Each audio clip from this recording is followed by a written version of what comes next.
So, do you remember how the monsters in Undertale got completely obliterated by the humans? Well, I wonder if the outcome of the war would have changed if the monsters were replaced with the Darkeners from Deltarune. I say this because the denizens of the Dark World are a lot more militaristic than the monsters, as the enemies in Deltarune seem a lot more combat ready.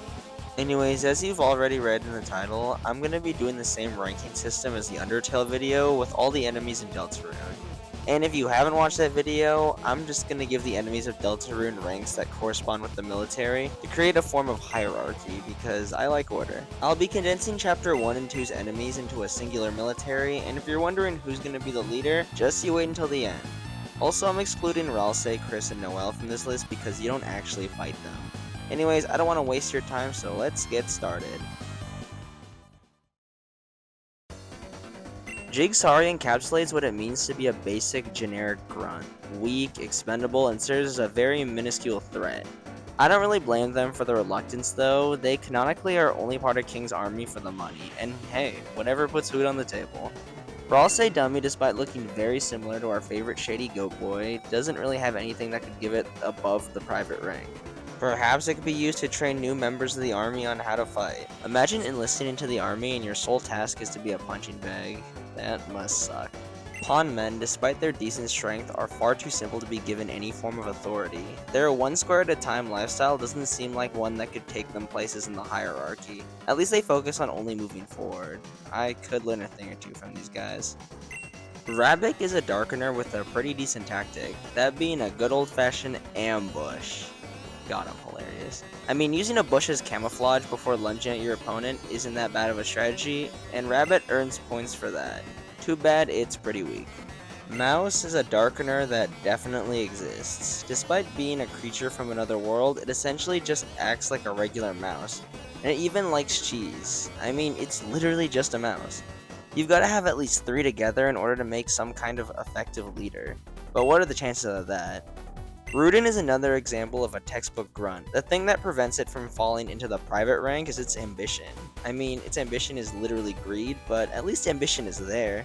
Bloxer is what I'd expect from someone with decent authority. Tough, ready for battle, and enjoys presenting themselves in a neat and orderly way. Too bad his tactics focus on pure offense. Happy is a monster that is stated to love supporting other monsters, and despite its less than stellar strength, it's the care it has for others that gives it a decent rank.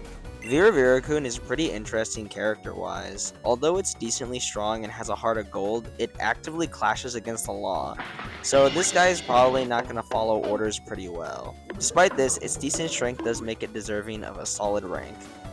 Werewire is a darkener that definitely has a lot more strength and leadership capabilities. Although its strength is admirable, it's for the most part just a mindless servant of the queen due to its wires. Its power is just too awesome to put any lower. Task is also a monster who enjoys a good old-fashioned ambush, and at least these guys have some strength to back up their attacks. Rudin Ranger is just a stronger Rudin that likes Power Rangers. They're incredibly loyal and serious, and have a massive superiority complex towards Rudins. Their strength is decently admirable, and they deserve a good rank. Despite Jigsaw Joe's less than stellar combat capabilities, it is known to teach people about combat, and because of its abilities to train others, it deserves some kind of officer role. Its fighting capabilities do hold it back though.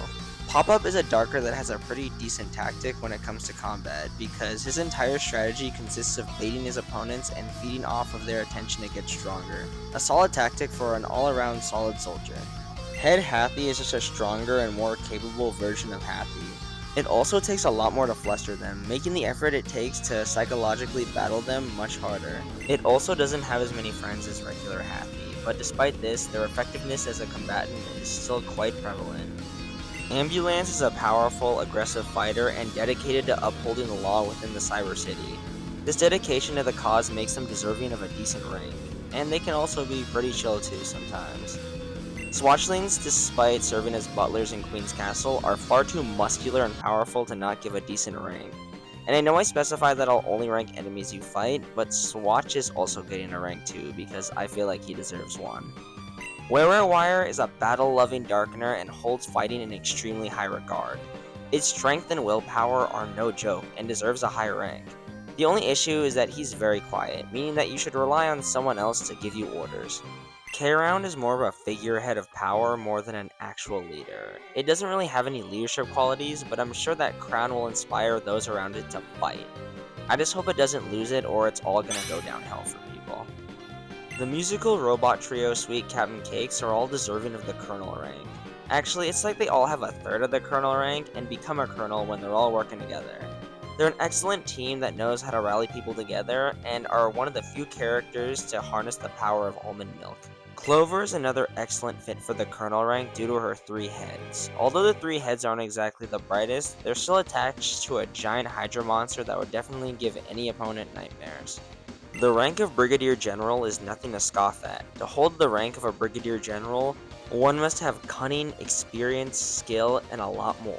But to me, the most important aspect of a leader is their ability to use the soldiers under their command to the best of their abilities, which is why a mouse wheel is deserving of a general rank. There is no other character in this series that has better teamwork than the mouse wheel, with each singular mouse being used as effectively as possible to benefit the wheel. Their only real flaw is the fact that this teamwork only extends to other mice. Oh, and the fact that they can also run out of mice as well. Much like how the mouse wheel leads an effective team, Task Manager does the same with her army of tasks. Her constant desire to create order and keep things in check make her very fitting for a leadership role. Due to being Lancer's best friend, I'm sure there's no doubt that Susie would be given a high rank. Not to mention she's probably the strongest Fun Gang member physically.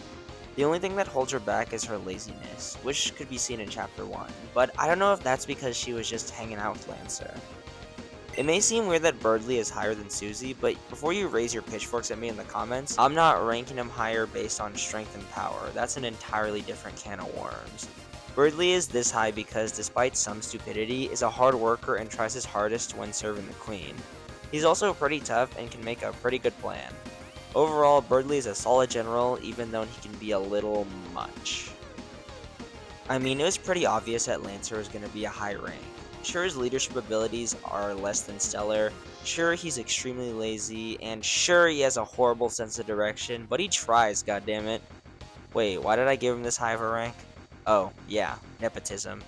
Yeah, when your parents are literally the rulers of entire kingdoms, you're bound to be extremely well off in the hierarchy. Now, I had to make a choice between King and Queen for the rank of Field Marshal, and had to decide which one of them would become the Commander-in-Chief.